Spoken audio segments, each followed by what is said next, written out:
আপনার বাংলাদেশকে চিন্তা করা যাতে কৃষককে দিয়ে, একটা রিক্সা চালককে দিয়ে, একটা সাধারণ ব্যবসায়ীকে দিয়ে, যে সৎ, একটা সৎ ইমাম, সে বাংলাদেশকে রিপ্রেজেন্ট করে। একটা সৎ মুয়াজ্জিন, সে বাংলাদেশকে রিপ্রেজেন্ট করে। সে স্বপ্ন দেখে সে নিজে এতিম, তার টাকা নেই, সে স্বপ্ন দেখে সে 100টা এতিমকে পালবে। ওই মুয়াজ্জিনটা বাংলাদেশকে রিপ্রেজেন্ট করে। ও বাংলাদেশের গল্প, পলিটিশিয়ান তো না। ওই যে মধ্যবিত্ত বাবা, সে নিজে একটা শার্ট কেনে না, কিন্তু তার বউ এবং তার মেয়ের জন্য কিছু কিনে, উনি বাংলাদেশকে রিপ্রেজেন্ট করে। আপনার বাংলাদেশের কালচারের কি খারাপ লাগে? ভাবা পিঠা, আম, ইলিশ মাছ, বৃষ্টি পড়লে খিচুড়ি, ডিম খিচুড়ি। একটা জার্মান, একটা ফ্রেঞ্চ, একটা জাপানিজ, তারা কখনো কিন্তু তাদের দেশের পলিটিশিয়ানদেরকে দিয়ে তাদের দেশের কথা সে চিন্তা করে না। আপনি যদি সাধারণ বাংলাদেশিকে জিজ্ঞেস করেন তোমার দেখা সবচেয়ে অসভ্য জাতিকে, সে বলবে আমরা বাংলাদেশিরা। আবার তাকে যদি আপনি জিজ্ঞেস করেন যে তুমি কি অন্য কোনো জাতিকে দেখছো কিনা বা অন্য দেশের মানুষের সাথে তুমি আসলে মিশছো কিনা, সে বলবে না। বাংলাদেশিরা নিজেদেরকে এত ঘৃণা করি কেন আমরা? আর আমরা যদি নিজেদেরকে এত ঘৃণা করি, বিজয় দিবস, স্বাধীনতা দিবস, শহীদ মিনার যাই করেন না কেন, দিনের শেষে সেগুলোর উদ্দেশ্যটা কি? একটা গল্প বলা তার জাতিকে, যেই গল্পটাতে ওই জাতিটা গৌরব উদ্বুদ্ধ ফিল করে। কিন্তু আমরা নিজেদেরকে ঘৃণা করি কেন? এর একটা গল্প দিয়ে শুরু করি। আমার দাদির গল্প। আমার দাদির 7 সন্তান ছিল। ওনার জন্ম 1930-এর আগে। ওনার এক সন্তান খুব অসুস্থ ছিলেন। 1945-এর আগের কথা, 40 থেকে 45-এর সময়ের কথা। ওনার এক সন্তান প্রচণ্ড অসুস্থ। আমি সেই ঢাকার অনেক বাইরে ভোলা বরিশালের এক জায়গার কথা, গ্রামের কথা বলছি। এখন ওই সময়ের শিক্ষা চিকিৎসার অবস্থা আপনি চিন্তা করতে পারছেন। বাচ্চা খেতে পারে না, ছোট্ট একটা সন্তান, জন্মের কয়েক মাস পরের কথা। ডাক্তার বলতে পারতেছে না। তখন তারা পীর কবিরাজের কাছে গেল। এক পীর কবিরাজ তাকে বলল যে একটা কাজ করি, খুব দোয়া টোয়া দিতে হবে। মাকে দূরে ঠেলে দিল।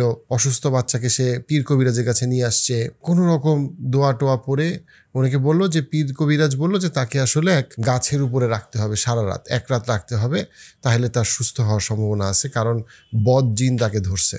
ওই রাতটার কথা আপনি আমার দাদির জীবনে চিন্তা করেন। আমার দাদি সারা রাত চিন্তা করতেছে, তার অসুস্থ সন্তান তার কাছে নাই। সন্তানটা এমনি খেতে পারে না, ছোট্ট একটা সন্তান, সম্ভবত অপুষ্টিতে ভোগা। সেই সন্তানকে সেটা গাছের উপরে সে দিয়ে রাখছে এবং সে চিন্তা করতেছে সন্তানটা হয়তো সুস্থ হয়ে আসবে তার কাছে আবার। সন্তান তখনও বুকের দুধ খায় বা খাওয়ার মতো বয়স। সারা রাত পার হইল। সেই সন্তানটা যখন গাছ থেকে নামানো হইল, তখন দেখা গেল এই সন্তানটাকে বিভিন্ন প্রাণী, বিভিন্ন পাখি টুকরে টুকরে খেয়ে ফেলছে এবং সেটা আমার দাদির কাছে আসছে। এই যে আমার দাদির 7 সন্তানের মধ্যে 3 সন্তান মারা যায়, 4 সন্তান বেঁচে থাকে। তার মধ্যে ডেফিনেটলি আমার বাবা একজন, তারপরে আমরা একজন। এই যে ট্রমা, এই ট্রমা ওই সময়ের, ওই জেনারেশনের সবার ট্রমা। এটাকে আমরা সাইকোলজির ভাষায় বলি ট্রান্সজেনারেশনাল ট্রমা অথবা ইন্টারজেনারেশনাল ট্রমা। অর্থাৎ এমন ট্রমা, সাধারণভাবে ট্রমা কি, আমি যদি ডেফিনেশনে না যাই, আমি যদি সংজ্ঞায় না যাই, আমি সহজভাবে বলি যে এমন একটা ভীষণ কষ্ট, যেই কষ্ট আপনাকে, যে থেকে আপনি মুভ অন করতে পারতেছেন না। আপনার সেটা ইমোশনাল রেগুলেশন, আপনার বিহেভিয়ার সব কিছুকে এফেক্ট করতেছে। আপনি মুভ অন করতে পারতেছেন না অনেক বছর পার হয়ে গেলেও। কখন আমরা সেটাকে ট্রান্সজেনারেশনাল ট্রমা বলি বা ইন্টারজেনারেশনাল ট্রমা বলি? যখন আপনার নানি দাদির কোনো একটা কষ্ট, ট্রমা, সেটা তার পরের জেনারেশন, ইভেন তার পরের জেনারেশনেও চলে আসে। এবং আমার এই দাদির গল্প, ওই জেনারেশনে অনেকের নানা রকমের গল্প। সেই 1943-র একটা খুব গুরুত্বপূর্ণ ঘটনা, আরেক দেশের এক অভদ্র লোকের কথা, চার্চিলের কথা, যার মতো স্যুট পরা, পলিসি মেকার, পাওয়ারফুল, আমাদের দেশের মানুষ ফর্সা চামড়ার আমরা হইতে চাই, কিন্তু সে আসলে একটা অসভ্য বর্বর একটা লোক। কেন? কারণ 1943 সালে সে একটা খুবই গুরুত্বপূর্ণ কথা বলে। সে বলে তার কাছে তখন World War II এর সময় বাংলাদেশে এবং ইন্ডিয়াতে, এই অঞ্চলে ভয়ঙ্কর দুর্ভিক্ষ, 20 থেকে 30 লক্ষ মানুষ মারা গেছে। সংখ্যাটা আরও বেশি হইতে পারে। এবং আপনি বুঝতে পারবেন যে ওই সময় কিন্তু পপুলেশনই খুব কম। এখনকার পপুলেশনে তখন মিলাইলে হবে না। টাকার দাম যেমন মেলে না, মানুষের সংখ্যাও কিন্তু মিলবে না। 20-30 লক্ষ মানুষ মারা গেছে ওই সময়, ওই পপুলেশনে। তার কাছে যখন খবরটা গেল, সে বলল এরা এত বাচ্চা দেয় কেন, খরগোশের বাচ্চার মতো এরা তো বাচ্চা দেয় কেন? দুর্ভিক্ষ হোক আর না হোক, এরা তো বাচ্চাই দিবে। অ্যান্ড ওই এন্টায়ার জেনারেশন, ওই এন্টায়ার আমাদের দাদারা, আমাদের নানারা, ওই সময় তারা দেখছে যে একটা মানুষ বমি করে গেছে, আরেকটা মানুষ এই বমিটা খাওয়ার চেষ্টা করতেছে, কারণ কোনো খাওয়া নাই। বাংলাদেশের মতো জায়গায় অনেক মানুষকে রীতিমতো পাতা খেয়ে থাকতে হইতো, বা তাও পাওয়া যেত না, বা তাও পেতে কষ্ট হইতো। এই যে ট্রমা, এই ট্রমা কিন্তু 1 বছরে যায় নাই, 1 জেনারেশনেও যায় নাই, এবং যাওয়ার কথাও না। আফ্রিকান আমেরিকানদের মধ্যে এরকম ট্রমা প্রচুর পাওয়া যায়। এরকম ট্রমার কীভাবে তার বিহেভিয়ারকে এফেক্ট করে, ওই ট্রমা কিন্তু আমাদের জেনারেশনে এফেক্ট করে। 2টা বিষয় আমাকে খুব অবাক করে। যে পরিমাণ মানুষ আমার পডকাস্ট দেখে এটা অসম্ভব উৎসাহজনক, কিন্তু যারা আমার পডকাস্ট দেখছেন তার 80% আমার চ্যানেলের সাবস্ক্রাইবার না। একটা অনুরোধ করছি, আপনারা যদি আমার চ্যানেলে সাবস্ক্রাইব করেন তাহলে আমার কন্টেন্টের কোয়ালিটি, টপিক সব কিছু যেমন একদিকে অনেক বেশি আরও ইমপ্রুভ করবে, আবার আপনারা নিশ্চিত থাকতে পারেন আমার কোনো ভিডিও বা পডকাস্ট আপনারা মিস করবেন না। So please subscribe. এটা আমাদের ওভারঅল বিহেভিয়ারে কীভাবে এফেক্ট করে সেটা বলার লাগে আরেকটু পিছনের গল্প একটু বলে নেওয়া ভালো। ইবন খালদুন বলছেন মুসলিমদের মধ্যে সবচেয়ে মানে ট্যালেন্টেড যত পলিম্যাথ ইউরোপ আমেরিকাতেও অনেক আলোড়ন ছড়াইছে। ইবন খালদুনের বই বিল গেটস পড়ে, ওয়ারেন বাফেট পড়ে, মার্ক জুকারবার্গ রেফার করে অল। তার যে বিখ্যাত বই আল মুকাদ্দিমাতে উনি একটা খুব চমৎকার কথা বলছেন, যেটা হচ্ছে গিয়ে যে যখন কোনো একটা গ্রুপকে কলোনাইজ করা হয় একটা লম্বা সময়ের জন্য, তখন যারা পরাজিত, যারা একরকম বুদ্ধিভিত্তিক দাসত্ব করতেছে, তারা সবসময় যারা তাকে কলোনাইজ করছে তাদের কালচারকে ধারণ করতে চায়, তাদের লাইফস্টাইলকে ধারণ করতে চায়। The slave wants to be look like the master. এবং সেটা আমরা পরবর্তীতে অন্যান্য ইন্টারজেকশন ট্রমাতে আমরা সেটা দেখবো যে আমরা ব্রিটিশদের মতো হইতে চাই, আমরা চার্চিলের মতো হইতে চাই, যদিও চার্চিল আমাদের থেকে অনেক বেশি অসভ্য বর্বর ছিল ইন মেনি ওয়েজ।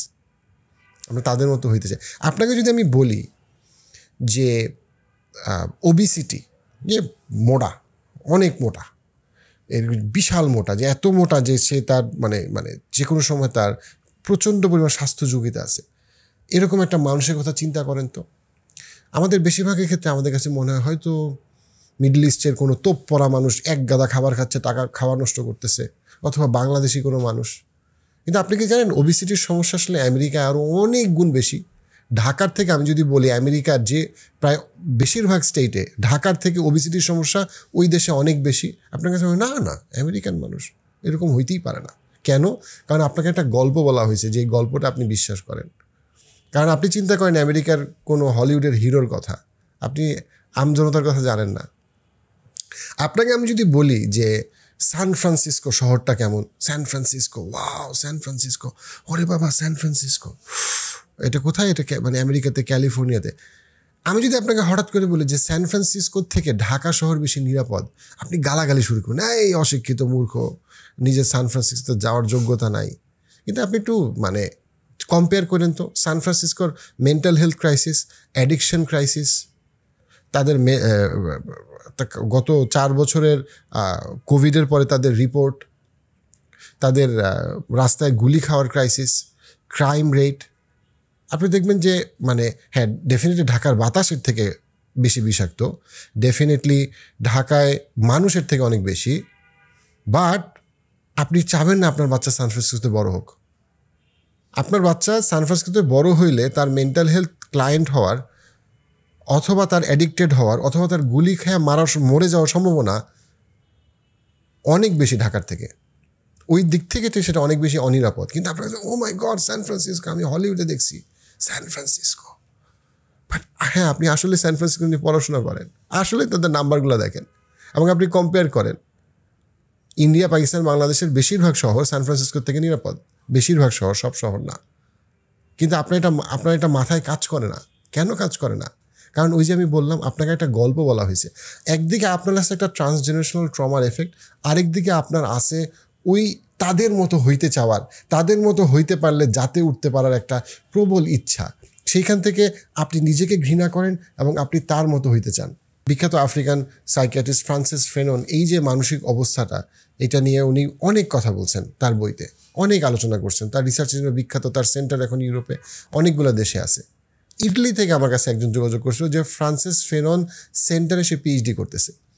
আরেকটা খুব ভালো বই ডক্টর মেরিয়েল বুকেটের, যিনি সাইকোলজিস্ট, যিনি ইউএসের কলম্বিয়া ইউনিভার্সিটি থেকে পিএইচডি করছেন, ব্রেক দ্য সাইকেল বইটার নাম। উনি ব্রেক দ্য সাইকেল টিচারদের জন্য, ব্রেক দ্য সাইকেল উনি বাবা মার জন্য, ব্রেক দ্য সাইকেল উনি সবার জন্য, মানে একই বইয়ের অনেকগুলো ভার্সন উনি করছে। এবং ওনার পুরা কাজটা হচ্ছে গিয়ে অ্যাবাউট, উনি একজন আফ্রিকান মানুষকে উনি কীভাবে তাদের যে জেনারেশনাল ট্রমা, যে 500-র বেশি বছর ধরে তারা যে নির্যাতিত হইতেছে, টর্চার হইতেছে, কলোনাইজড এত বছর ধরে, সেটা থেকে তারা কীভাবে বের হইতে পারে সেই ব্যাপারে উনি কথা বলতেছে। কিন্তু বাংলাদেশে আমরা এটা নিয়ে কথা বলি না।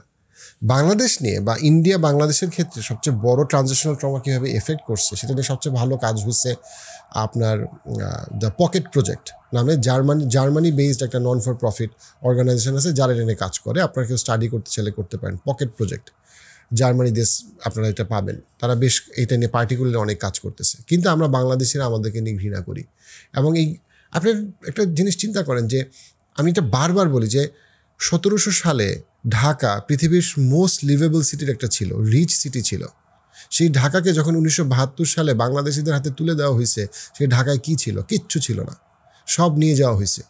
1943-তে যেখানে এরকম ভয়ঙ্কর একটা দুর্ভিক্ষ হইল, যেখানে 20 থেকে 30 লক্ষ মানুষ মারা যায়, তার মাত্র 4 বছর পরে 1947-এ আমাদের দেশের মানুষ, আমাদের শহরের মানুষ যুদ্ধ করছে ব্রিটিশদের বিরুদ্ধে এবং আমরা তাদেরকে তাড়াইতে পারছি, তাদেরকে আমরা সরাইতে পারছি। যদিও সেই সময় কিন্তু তাদের যথেষ্ট পরিমাণে ইচ্ছা ছিল থেকে যাওয়ার, এবং তারা যদিও চলে গেছে, তারপরে তারা কিন্তু সবসময় চাইছে ইন্ডিয়া পাকিস্তান বাংলাদেশে যত রকম গ্যাঞ্জাম লাগানো যায় ওদের তারা সেটার বেনিফিশিয়ারি হয়, এবং সেটা কখনোই বন্ধ হয় নাই।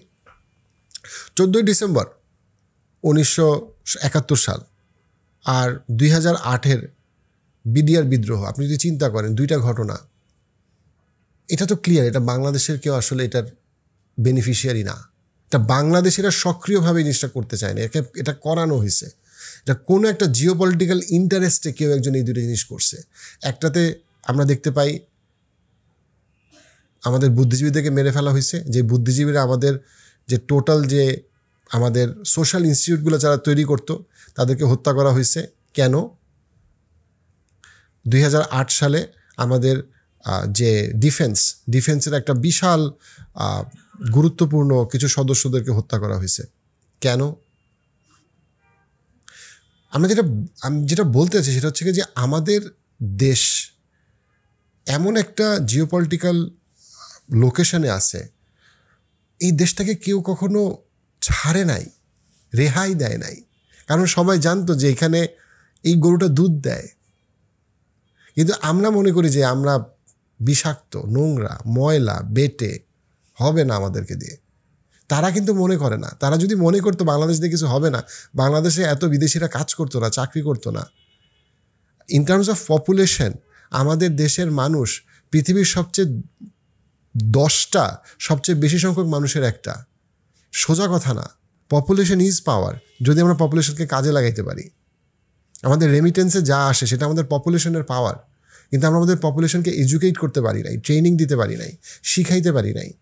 আমার দেশের ট্যালেন্টেড মানুষরা আমরা আমাদের দেশের গল্পে বিশ্বাস করি না। কেন? বাংলাদেশের গল্পটা কি রেজিলিয়েন্সের গল্পটা হইতে পারতো না, ফেইলিয়ারের গল্প না হয়ে? আপনি খুব রিসেন্ট ঘটনাই দেখেন না, এই যে আমরা যে ভারত বাংলাদেশ সম্পর্ক নিয়ে কথা বলতেছি, আপনি কি বুঝতে পারতেছেন না যে আমরা আসলে সবচেয়ে অসভ্য জাতি হইতে পারি না? আমাদের ক্লিয়ারলি আমাদের খুব কাছে আরও অসভ্য জাতি আছে, এর থেকে অসভ্য জাতি আছে। আপনি চিন্তা করতে পারেন আজকে ইন্ডিয়াতে 180 বছর পুরনো একটা মসজিদ ভেঙে ফেলতেছে, কারণ এটা নাকি সামহাও এখানে মসজিদ থাকার কথা না, 180 বছর পুরনো। আপনি বাংলাদেশে এটা চিন্তা করতে পারবেন যে কোনো একটা অন্য ধর্মের উপাসনালয় যেটা বাংলাদেশে 100 বছর বেশি সময় ধরে আছে, সেটা আমরা কেউ হাত দিব না? মুসলমানরা হাত দিবে না। আমাদের শুধু মুসলমান না, আমাদের দেশের হিন্দুরাও হাত দিবে না, কারণ আমরা সভ্য, ওর থেকে বেশি সভ্য। আমাদের দেশে যখন চিটাগাংয়ে একজন মুসলিম লয়ার মারা গেল, তার জানাজায় লক্ষের উপরে মানুষ হয়েছে, কিন্তু আসলে কি কোনো কাশ্মীরের মতো কোনো ঘটনা চিটাগাংয়ে ঘটছে? প্রশ্নই আসে না। কেন? বিকজ আমরা সভ্য। আমাদের অনেক ইমপ্রুভ করার জায়গা আছে, আমাদের অনেক সমস্যা আছে। ঢাকার বাতাস অসম্ভব বিষাক্ত, আমাদের খাবারে বিষাক্ততা আছে, আমাদের দুর্নীতি আছে, মসজিদে জুতা চুরি হয়। এটা তো শুধু আমাদের দেশের গল্প না, এটা শুধু উন্নত বিশ্বে উন্নত দুর্নীতি হয়, অনুন্নত বিশ্বে অনুন্নত দুর্নীতি হয়। ইটস জাস্ট দ্যাট উন্নত দেশের দুর্নীতিগুলো আমরা দেখি না, যেন আমরা মনে করি উন্নত দেশে গেলে আর কোনো দুর্নীতি নাই। এই বিজয় দিবসে আমরা চিন্তা করি যে আসলে আমাদের দেশের গল্পটা কেন আমরা নিজেরা লিখি না, আমরা কেন বদলাই না, আমরা কেন চিন্তা করি না। জানেন, ট্রান্সজেনারেশনাল ট্রমার একটা গুরুত্বপূর্ণ প্রবলেম কি? গুরুত্বপূর্ণ প্রবলেম হইল আমরা শুধু সার্ভাইভাল মোডে থাকি। যেখানে একটা মানুষের উপর যখন ট্রান্সজেনারেশনাল ট্রমা যখন এফেক্ট করে, তার একটা বড় প্রবলেম হইল যে তারা সারভাইভাল মোডে বাঁচে। এখন আপনি বলবেন সারভাইভাল মোডের প্রবলেম কি? দুইটা মেইন প্রবলেম।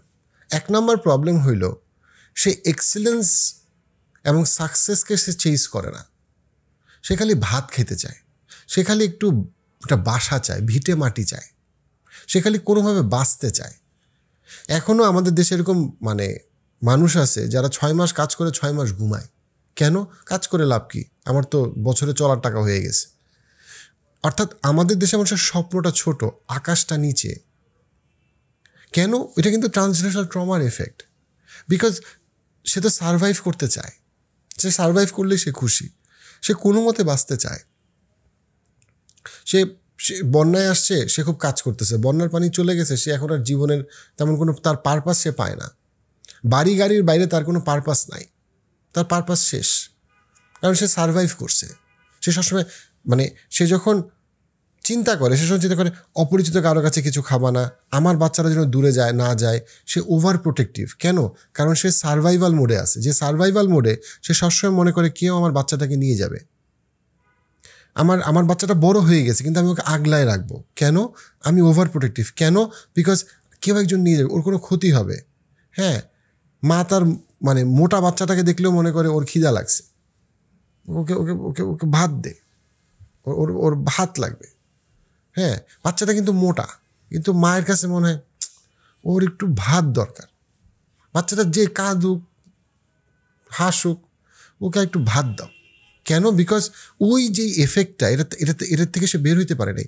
একটা প্রচণ্ড পরিমাণে সে সারভাইভাল মোডে আছে। সারভাইভাল মোডে সে চিন্তা করে যে আরেকটা জমি লাগবে, আরেকটা বাড়ি লাগবে। এর বাইরে সে কোনো এক্সিলেন্স বা গ্রেটার সাকসেসকে বা এক্সিলেন্সকে সে কম্প্রিহেন্ড করতে পারে না। সে সে সে নিঃস্বার্থভাবে চিন্তা করতে পারে না, কারণ তার কাছে সে সবসময় ক্ষুধার্ত, তার কাছে সে সবসময় দরিদ্র। কোনো সার্টিফিকেট তাকে সম্মানিত বোধ করাতে পারে না, শিক্ষিত করতে পারে না, কারণ তার কাছে মনে হয় আমি একটা ফুটা বালতি যেটা আমাকে ঢাকতে হবে। আর ওই যে জার্মানরা, ফ্রেঞ্চরা, ওরা হচ্ছে উন্নত জাতি। কোনো সার্টিফিকেট দিয়ে আমি তাদের মতো হইতে পারতেছি না, হয়তো আমার ছেলে মেয়ে হবে, কিন্তু ওই যে দ্বিতীয় যে প্রবলেমটা সেটা হচ্ছে ইনসিকিউরিটি। আমি তো ময়লা, আমি তো ভালো না, এবং ওরা আমাকে মেরে ফেলতে চায়, ওরা আমাকে ক্ষতি করতে চায়, এই জন্য ওদেরকে আমি ক্ষতি করব, ওদের টাকা আমি নিয়ে যাব, যেমনি পারি লুটপাট করে কিছু একটা করে ফেলবো। কারণ সমস্যা, আমি তো ইনসিকিউর, আমার ভিতরে ইনসিকিউরিটি।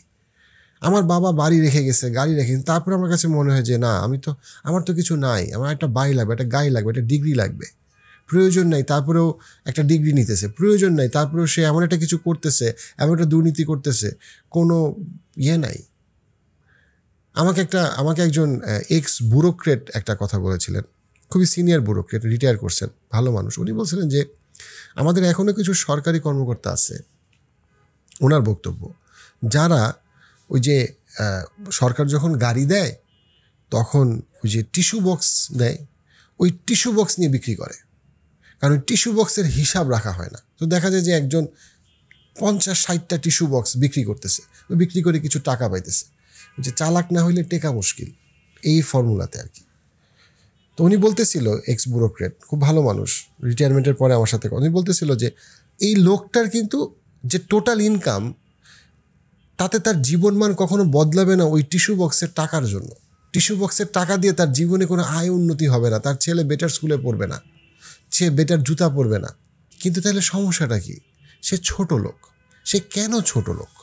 এর একটা বড় কারণ হচ্ছে সে সবসময় মনে করে যে সে তো ইনসিকিউরড, সে তো নিচু জাত, তাকে তো কেউ মেরে ফেলবে, তার কেউ ক্ষতি করবে। তাহলে তাকে কি করতে হবে? তাকে একটু চুরি করতে হবে, এবং তারপরে এটাকে একটা চালাকি নামে মুখোশ পরাইতে হবে। তারপরে সে বিদেশে যাবে, তার বাচ্চাকে বিদেশে বড় করবে। বিদেশে যাওয়ার পরে তার বাচ্চারা যদি তার মতোই কালচার ধারণ করে, সে হাই হাই করবে যে দূর, আমার বাচ্চারা তো বড় হইতে পারলো না। আর তার বাচ্চারা যদি আমেরিকানের থেকেও বেশি আমেরিকান হয়, ক্যানাডিয়ানের থেকেও বেশি ক্যানাডিয়ান হয়, তখন তার কাছে মনে হবে যে যাক বাবা, অ্যাটলিস্ট হ্যাঁ আমার শিকড় ছিঁড়ে গেছে, কারণ আমার লেগাসি অন্য কারো, বাট অ্যাটলিস্ট সে জাতে উঠছে। এটা হচ্ছে কি প্রবলেম, যখন আমরা ওইটা থেকে বের হইতে পারি না। কিন্তু বাংলাদেশের গল্পটা কে লিখবে? যেই দেশের মানুষ, শিক্ষিত মানুষ, তার জাতকে ঘৃণা করে, সেই দেশের গল্পটা কে লিখবে? আসলে আমরা ইনসিকিউরিটি কোথা থেকে কাটায় উঠবো? এখন ট্রানজিশনাল ট্রমা থেকে বের হওয়ার উপায় কি? অ্যাওয়ারনেস, এডুকেশন, ট্রেনিং, এই যে কথাবার্তা, গল্প, নিজেকে আমি কি গল্প বলি, আমার জাতকে আমি কি গল্প বলি। আচ্ছা, আপনি যখন বাংলাদেশ চিন্তা করেন, আপনি কেন পলিটিশিয়ানদের চিন্তা করেন? আপনি কেন ব্যবসায়ীদের চিন্তা করেন? একটা জার্মান, একটা ফ্রেঞ্চ, একটা জাপানিজ, তারা কখনো কিন্তু তাদের দেশের পলিটিশিয়ানদেরকে দিয়ে তাদের দেশের কথা সে চিন্তা করে না। তারা কি দিয়ে চিন্তা করে? আপনার বাংলাদেশকে চিন্তা করা হচ্ছে একটা কৃষককে দিয়ে, একটা রিক্সা চালককে দিয়ে, একটা সাধারণ ব্যবসায়ীকে দিয়ে, যে সৎ, যে সিম্পল, যে একটা মানুষকে পড়ে থাকতে গেলে তাকে হেল্প করে। বহু মানুষ আছে হেল্প করে বাংলাদেশে, যে বহু একটা সৎ ইমাম, সে বাংলাদেশকে রিপ্রেজেন্ট করে। একটা সৎ মুয়াজ্জিন, সে বাংলাদেশকে রিপ্রেজেন্ট করে। সে স্বপ্ন দেখে, সে নিজে এতিম, তার টাকা নেই, সে স্বপ্ন দেখে সে 100টা এতিমকে পালবে। ওই মুয়াজ্জিনটা বাংলাদেশকে রিপ্রেজেন্ট করে। ও বাংলাদেশের গল্প, পলিটিশিয়ান তো না। কোনো দেশের কোনো দেশ বা কোনো জাতি যখন তার পলিটিশিয়ান দিয়ে তার জেদকে, তার দেশকে সে চিনায় বা মনে করে, তখন সে তো উঠবে না। ওই যে সাধারণ মানুষটা, ওই যে মধ্যবিত্ত বাবা যে প্রতিদিন অফিসে যায়, সে নিজে একটা শার্ট কেনে না কিন্তু তার বউ এবং তার মেয়ের জন্য কিছু কিনে, উনি বাংলাদেশকে রিপ্রেজেন্ট করে। সে স্ট্রাগল করতেছে কিন্তু সে তারপরে বলে না। তার চাকরি চলে গেছে, তারপরেও সে মেয়েকে বলে যে খুব ভালো সময় আসতেছে, কারণ সে তার মেয়ের মনটা ভাঙতে চায় না।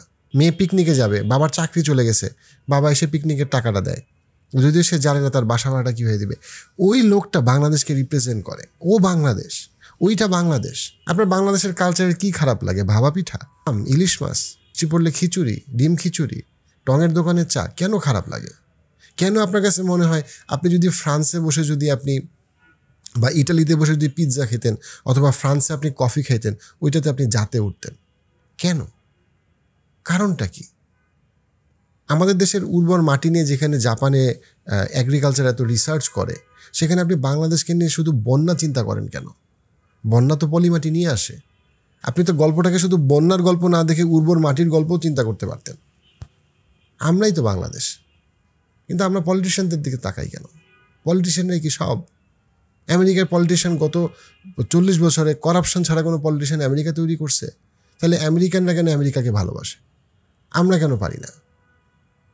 খুব মজার একটা বিষয় বলি, এইবার ইলেকশনে আমি যতজন প্রবাসী বাংলাদেশের সাথে কথা বলছি যারা আমেরিকায় থাকে, তারা সবাই এক ব্যাপারে একমত। সেটা হচ্ছে এই দুজনই খারাপ। কামালাও খারাপ, ট্রাম্পও খারাপ, দুজনই খারাপ। এই ব্যাপারে সব প্রবাসীরা একমত। এবং তারা এখানে মধ্যে বিতর্ক খালি এক জায়গায় যে কোন খারাপটা কম খারাপ। অর্থাৎ দেখেন, তারা ভোট দিতে পারতেছে, তারা ভোট দিতেছে, কিন্তু তারা নিশ্চিতভাবে এমন কাউকে ভোট দিতেছে যাকে সে পছন্দ করে না। যদি গণতন্ত্র সত্যিকার অর্থে মানুষের ইচ্ছা রিপ্রেজেন্টেশন হয়, তাহলে কেন মানুষ, আমেরিকার স্বাধীন মানুষ বাধ্য হইল এমন কাউকে ভোট দিতে যাদেরকে সে ক্লিয়ারলি অপছন্দ করে? তার মানে there is something very wrong with the entire transparency of democracy, because মানুষের ইচ্ছার রিফ্লেকশন তো হচ্ছে না। আমি আমার জীবনে আমেরিকায় যখন যাওয়ার সুযোগ পাইছি, আমি এত ট্যালেন্টেড ভালো মানুষ দেখছি প্রচুর পরিমাণে। ইউনিভার্সিটির প্রফেসরদের মধ্যে অনেক শর্ট ট্যালেন্টেড মানুষ আছে, ভীষণ ট্যালেন্টেড মানুষ আছে। আমেরিকায় অসাধারণ সোশ্যাল ইনস্টিটিউট আছে, ভালো মানুষ আছে, absolutely. But at the same time আমেরিকাতে অনেক করাপ্টেড মানুষ আছে। আনফর্চুনেটলি করাপ্টেড মানুষরা অনেক সিস্টেম কন্ট্রোল করে বিভিন্ন মাধ্যমে, এবং সেই জন্য ইভেনচুয়ালি করাপশনটা এত হাই যে এমন দুইটা মানুষকে আপনার ভোট দিতে হবে, যে কোনো একজনকে, যাদের দুজনকেই সাধারণ মানুষ সবাই অপছন্দ করে। আর আপনি মনে করেন বাংলাদেশ ছাড়া কোথাও করাপশন নাই, কারণ বাংলাদেশ ছাড়া আপনি অন্য কিছু দেখেন নাই। আপনি যদি ইন্ডিয়ার নিচের 50 কোটি মানুষের দিকে তাকান, অথবা আমি হিসাবটা একটু সহজ করি, ইন্ডিয়ার বটম 25% পপুলেশন নিশ্চিতভাবে বাংলাদেশের বটম 25% পপুলেশনের থেকে অনেক বেশি দুর্নীতির শিকার, অনেক বেশি অবাঞ্ছিত, নিগৃহীত। যে কোনো আন্ডারস্ট্যান্ডিং, আপনি তাদের চিকিৎসা বলেন, শিক্ষা বলেন, যা বলেন, আপনি খালি আমাকে স্ট্যাটিস্টিক্স বাইর করেন, আপনি কম্পেয়ার করেন। বটম 25% পপুলেশন অফ বাংলাদেশের থেকে বটম 25% অফ ইন্ডিয়ান পপুলেশন অনেক বেশি কষ্টে আছে। তাদের খালি দিনের শেষে শান্তির ঘুমটা হয় একটা চিন্তা করে, সেটা হচ্ছে মুসলিম ঘৃণা। মুসলিম ঘৃণা তাদেরকে একটু একটা সান্ত্বনা দেয়, কিন্তু সত্যিকার অর্থে তারা তাদের নিজেদের সমাজে নিজেদের দেশে ভয়ঙ্কর রকম বৈষম্য এবং দুর্নীতির শিকার, কোনো সন্দেহ নাই। কিন্তু আমরা বাংলাদেশিরা মনে করি আমাদেরকে দিয়ে কিছুই হবে না। সো এই ট্রানজিশনাল ট্রমা থেকে বের হওয়া এবং এই যে রোমানদের ব্যাপারে, মানে যারা বর্তমান ইউরোপিয়ান আমেরিকান, তাদের ব্যাপারে রাসূলুল্লাহ সাল্লাল্লাহু আলাইহি ওয়াসাল্লামের চমৎকার একটা হাদিস আছে, যে হাদিসে উনি বলছেন সেটা হচ্ছে রোমানরা আউটার ওয়ার্ল্ড, মানে পৃথিবীর যে বাহ্যিক অবস্থান, সেইটার ব্যাপারে তারা অনেক কিছু জানে, সেইটার ব্যাপারে তারা এক্সপার্ট। রাসূল সাল্লাল্লাহু আলাইহি ওয়াসাল্লাম হাদিস ইন্ডিকেট করে গেছেন। অর্থাৎ আউটার ওয়ার্ল্ডে একটা খুব গুরুত্বপূর্ণ জিনিস হচ্ছে তাদের কালচার, তাদের যে সংস্কৃতি, তাদের যে ভাষা, তাদের যে শিল্প, তাদের যে লাইফস্টাইল, সেটাকে সে খুব লুক্রেটিভভাবে রিপ্রেজেন্ট করতে পারে। যে জন্য সে সারা পৃথিবীতে, আপনি জাপানিজদের মধ্যে, সৌদিদের মধ্যে এবং বাংলাদেশিদের মধ্যে, পাকিস্তানে আপনি দেখবেন সে আরও ইউরোপিয়ান আমেরিকান হইতে চায়। কেন? কারণ ওই গল্পটা, ওই ব্র্যান্ডিং, মার্কেটিং, কমিউনিকেশনে তারা expert. That is the meaning of, যখন আমাদের নবী সাল্লাল্লাহু আলাইহি ওয়াসাল্লাম বলছেন দে নো দ্য আউটার ফাসাদ, মানে তারা পৃথিবীর যে বাহ্যিক যে দিকটা সেটা তারা খুব ভালো বোঝে, which means branding, marketing, communication, ওইখানে তারা এক্সপার্ট, স্টোরি টেলিংয়ে তারা এক্সপার্ট, নেগোসিয়েশনে তারা এক্সপার্ট। কিন্তু আমাদেরকে তো ওই মার্কেটিং, ব্র্যান্ডিংয়ের ভিতরের যে তাদের যে সত্যিকার অর্থের চেহারাটা, সেটা তো বুঝতে হবে। এবং তাদের সত্যিকার অর্থের চেহারাটা হচ্ছে চার্চিলের ওই কথাটা, যে এরা দুর্ভিক্ষ হোক আর না হোক তারা খরগোশের মতো কেন বাচ্চা দেয়।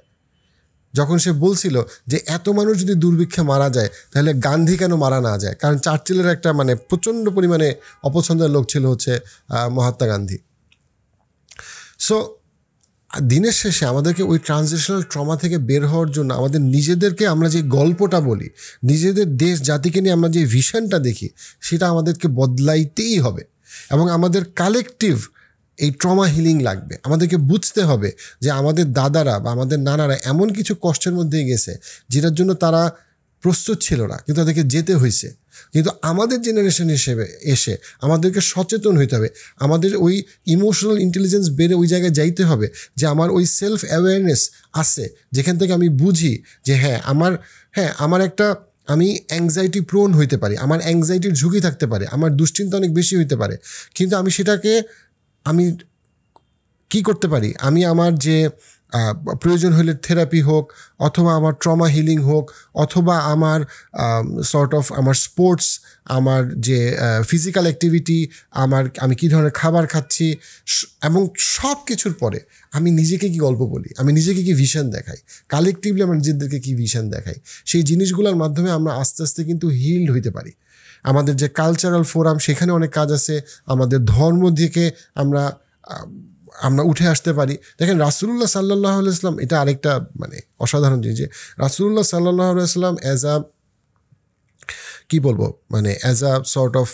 উনি